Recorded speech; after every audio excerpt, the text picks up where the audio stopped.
Have you ever felt a strange heaviness descend upon you in crowded spaces? That peculiar sensation where your energy seems to drain, your thoughts become clouded, and a subtle discomfort settles into your body without any obvious cause? Perhaps you've noticed how differently you feel when stepping into a packed shopping mall compared to walking alone in nature. The immediate mental fog that wasn't there moments before. The inexplicable tension that builds in your shoulders and chest. For most people, these sensations might register as mild social anxiety or simple overstimulation. Yet for those who have undergone certain profound shifts in consciousness, these reactions often become so intensified that crowded environments become nearly unbearable. The sensitivity isn't just psychological, but seems to operate on an almost physiological level, as if some protective filter has been removed, leaving them vulnerable to energetic currents that others move through without awareness. What's particularly challenging about this experience is the difficulty in explaining it to others who haven't felt the same shift. When you try to articulate why you increasingly decline invitations to crowded venues,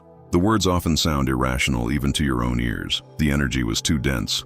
I could feel everyone's emotions. These explanations tend to be met with concerned looks or suggestions that perhaps you're dealing with anxiety that could be treated. This disconnection creates a secondary layer of isolation, not just the physical withdrawal from crowds, but the inability to convey your lived reality to those who haven't experienced it. You might begin to question yourself, wondering if you're creating problems where none exist, or if you're using spiritual awakening as a convenient excuse for antisocial tendencies. What if these experiences aren't signs of psychological dysfunction but natural consequences of a consciousness that has expanded beyond conventional boundaries? What if the sensitivity that makes crowds challenging isn't a weakness to be corrected, but an awareness to be understood and honored? There is a reason why throughout history, those who have undergone profound spiritual transformations have often sought solitude or carefully curated their social environments. There is meaning in the bodily and emotional signals that arise when you find yourself in dense collective spaces, and understanding this meaning might transform how you navigate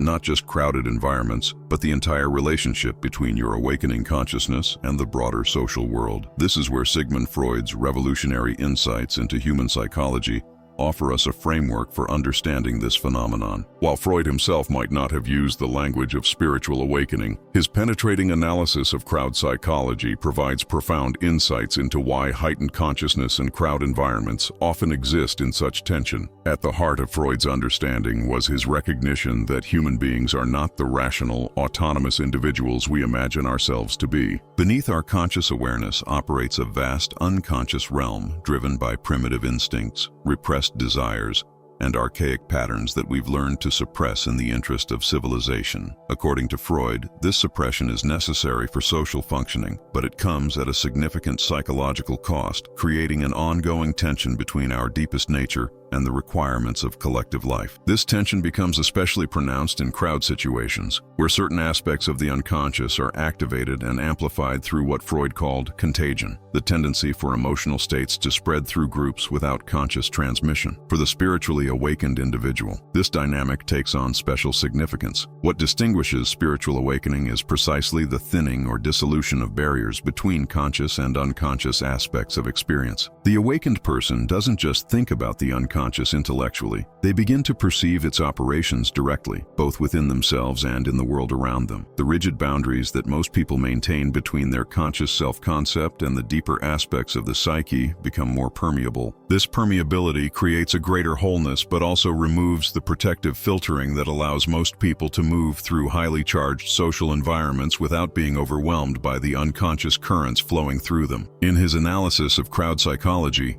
Freud identified several key mechanisms that operate when humans gather in groups. First, he observed that crowds tend to activate and amplify the most primitive, instinctual layers of the psyche. The rational, reflective functions become subdued, while more archaic emotional responses gain strength. This is why crowds can exhibit behaviors that none of their individual members would engage in alone. The crowd doesn't just gather individuals. It creates a temporary collective mind operating according to more primitive psychological laws than those governing individual consciousness. If you're finding these observations insightful, please consider leaving a like on this video to help others discover this content. Second, Freud noted that crowds intensify emotional contagion, where feelings transfer from person to person without conscious communication. This isn't merely a metaphor, but a description of actual psychological processes. The unconscious reading of facial expressions, body language, and other nonverbal cues that communicate emotional states beneath the threshold of awareness. For most people, this contagion registers only as vague impressions. But for the spiritually awakened person,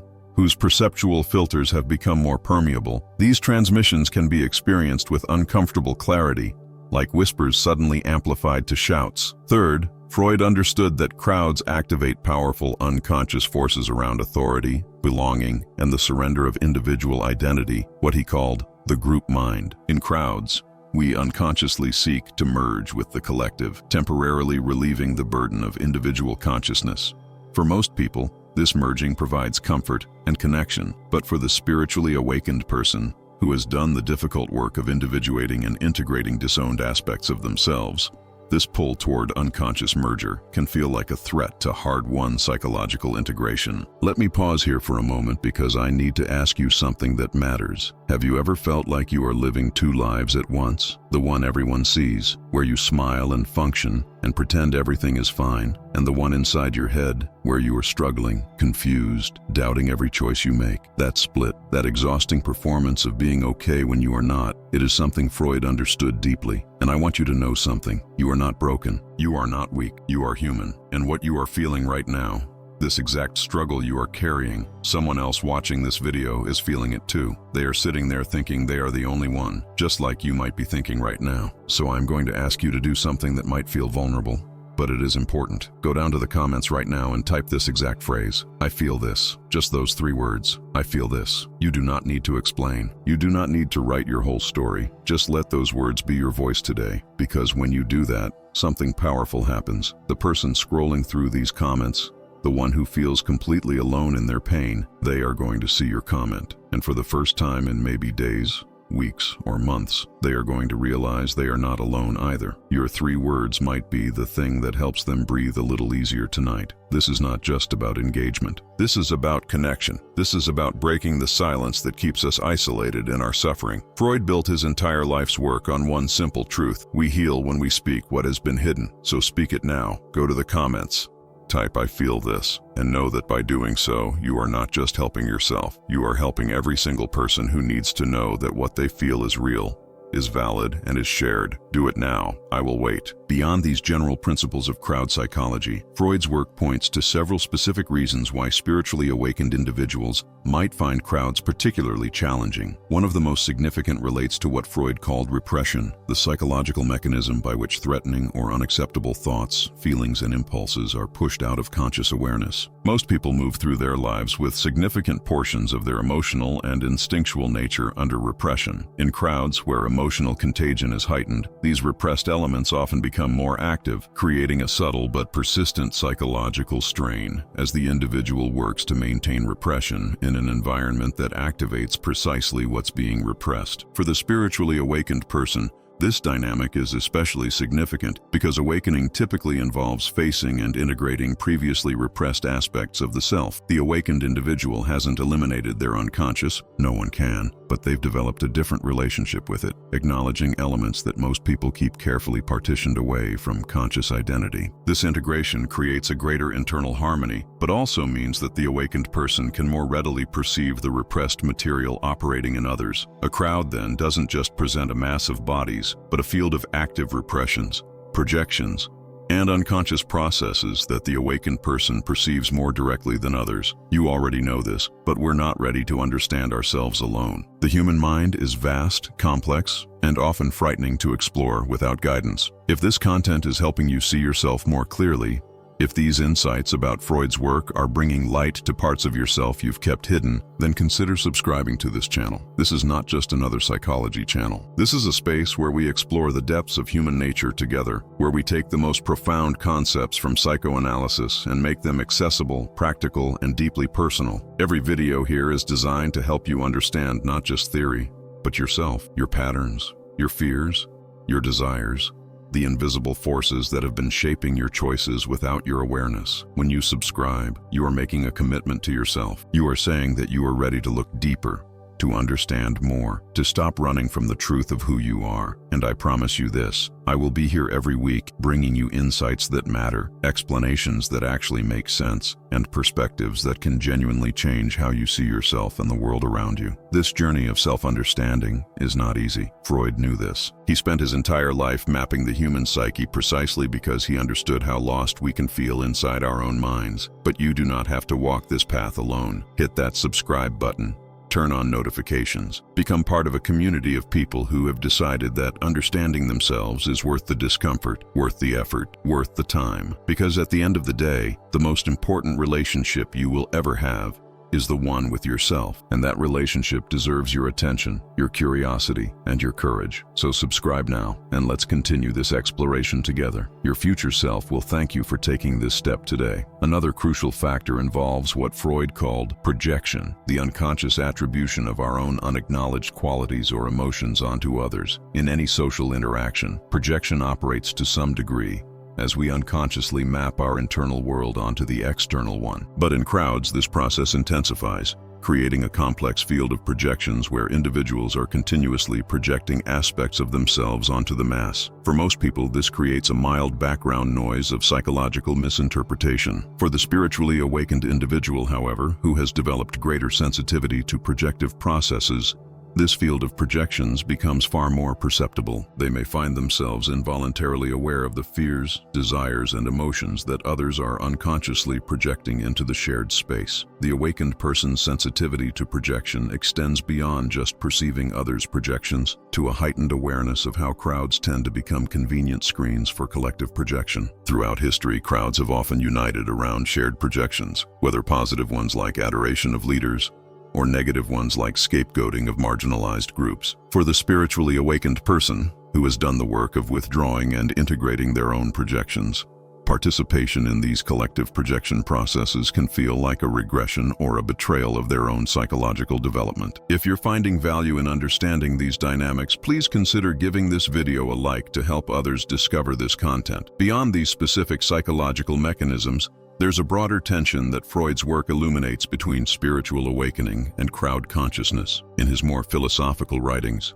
particularly Civilization and Its Discontents, Freud explored the fundamental tension between individual development and social cohesion. He recognized that human societies function through a complex system of shared repressions and agreed-upon limitations that make civilization possible, but also create profound psychological strain. The spiritually awakened individual has typically moved toward greater consciousness of precisely these structures of shared repression, not to reject civilization entirely, but to engage with it from a place of greater awareness rather than unconscious conformity. This shift naturally creates a certain distance from crowd situations, where the pressure toward unconscious conformity is most intense. It's worth noting that this tension doesn't manifest as total withdrawal for most awakened individuals. The mature expression of spiritual awakening isn't typically complete isolation, but rather a more conscious relationship with collective spaces. The awakened person might learn to prepare themselves energetically before entering crowds,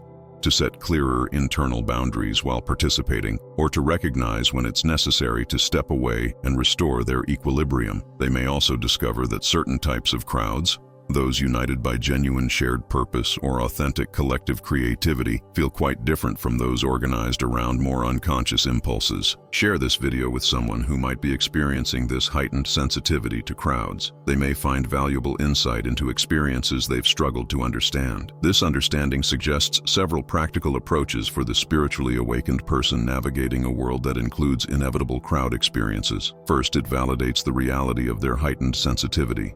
The discomfort they experience isn't imaginary or something to be overcome through simple exposure. It reflects an actual shift in consciousness that changes how they experience collective energy fields. This validation doesn't mean surrendering to limitation, but rather starting from an honest acknowledgement of their current lived experience. Second, it suggests the importance of preparation and boundary setting. Many awakened individuals find that certain practices, meditation before entering crowded spaces, carrying grounding objects, visualization techniques for creating energetic boundaries, can significantly reduce the overwhelming qualities of crowd experiences. Similarly, Setting clear time boundaries, knowing in advance how long they'll stay in a crowded environment, can prevent the energy depletion that might otherwise occur. Third, it points toward discernment rather than blanket avoidance. Not all crowds generate the same psychological field. A political rally organized around anger will create a very different energetic environment than a gathering focused on shared appreciation. A crowd driven by consumer frenzy will feel quite different from one engaged in meaningful ritual or celebration. The awakened individual learns to discern these differences and make choices about participation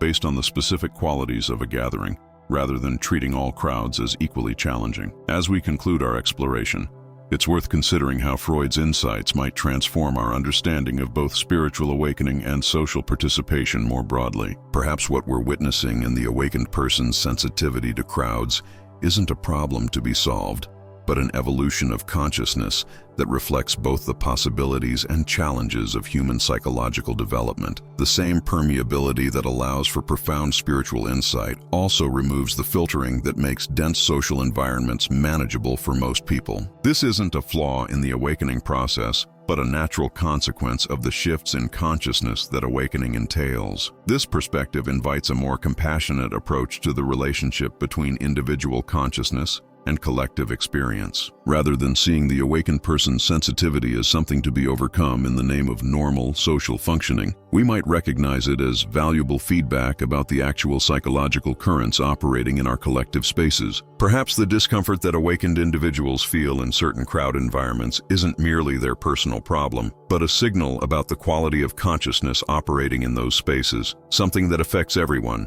whether they perceive it directly or not.